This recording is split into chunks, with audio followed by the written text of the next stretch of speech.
ప్రజలందరికీ అంటే ఒకటే చెప్తున్నా నేను. చాలామంది అవినీతికి పాల్పడుతా ఉన్నారు. చాలామంది డబ్బులు అడుగుతా ఉంటారు. దయచేసి ఇవ్వద్దు. ప్రభుత్వ ఉద్యోగం చేస్తూ చాలామంది ఇటువంటి పనులు చేస్తా ఉన్నారు.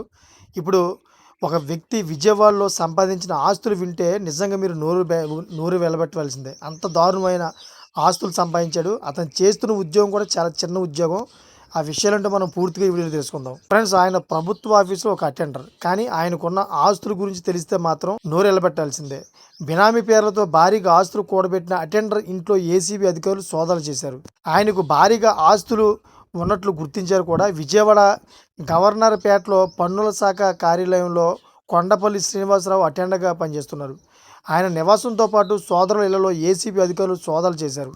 భారీగా అక్రమాస్తులు కూడబెట్టినట్లు గుర్తించారు. 1986లో కొండపల్లి శ్రీనివాసరావు పన్నుల శాఖలో ఉద్యోగిగా చేరారు. ఆయన ఉమ్మడి కృష్ణా జిల్లాలోని పలు ప్రాంతాలలో విధులు నిర్వహించారు. 2022 నుంచి విజయవాడ గవర్నర్పేట కార్యాలయంలో అటెండర్గా విధులు నిర్వహిస్తున్నారు. శ్రీనివాసరావు గత ఏడాది అక్టోబర్ నెలలో లంచం తీసుకుంటూ ఏసీబీ అధికారులు దొరికిపోయారు. లంచం తీసుకున్న కేసులో అరెస్ట్ అయి జైలుకి వెళ్లడంతో ప్రస్తుతం సస్పెన్షన్లో ఉన్నారు ఆయన. గత ఏడాది లంచం తీసుకొని దొరికిపోయిన సమయంలోనే ఏసీబీ అధికారులు ఆయన ఇంట్లో తనిఖీలు చేశారు. ఆ సమయంలో ఆదాయానికి మించిన ఆస్తులు ఉన్నట్లు గుర్తించి విచారణ చేశారు. తాజాగా శ్రీనివాసరావు ఆస్తులపై ఫిర్యాదు రావడంతో కేసు నమోదు చేసి తనిఖీలు చేశారు. శ్రీనివాసరావు కూడబెట్టిన ఆస్తులకు సంబంధించిన పత్రాలు, వస్తువులను గుర్తించారు. ఆయనపై కోట్లాది రూపాయల ఆస్తులు ఉన్నట్లు తెలుస్తోంది. స్థలం, బంగారం, వెండి, విలువైన పరికరాలు ఉన్నట్లు తెలుస్తోంది. శ్రీనివాసరావు ఆస్తుల్లో కొన్ని భార్య, కుమారుడి పేర్లతో ఉన్నట్లు తెలుస్తోంది. ఆయన్ను ఏసీబీ అధికారులు అరెస్ట్ చేసి విచారణ చేస్తున్నారు. శ్రీనివాసరావుకు ఒక భవనం ఉన్నట్లు తెలుస్తోంది.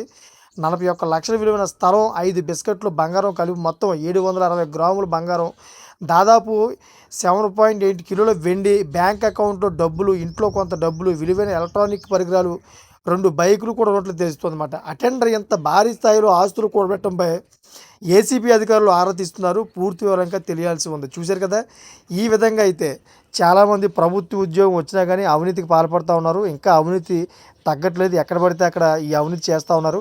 వాళ్ళందరికీ కూడా ఏసీబీ కట్టుదిట్టం చేస్తోంది. వాళ్ళందరూ కూడా వదిలే ప్రసక్తి లేదు. ఏదో ఒక రోజు అవినీతి పాలన పడిన వ్యక్తులు ప్రతి ఒక్కరు కూడా ఏసీబీ పట్టుకుంటుందన్నమాట. సో చూశారు కదా, ఈ విధంగా అయితే కక్కుర్తిపడి ఈరోజు ఈ స్థాయికి దిగజారిపోయాడు అతను. సో మీకేమనిపిస్తుందో కామెంట్ చేయండి. అదే లేటెస్ట్ ఇన్ఫర్మేషన్ కోసం ఛానల్ సబ్స్క్రైబ్ చేసుకోండి. Thank for watching friends.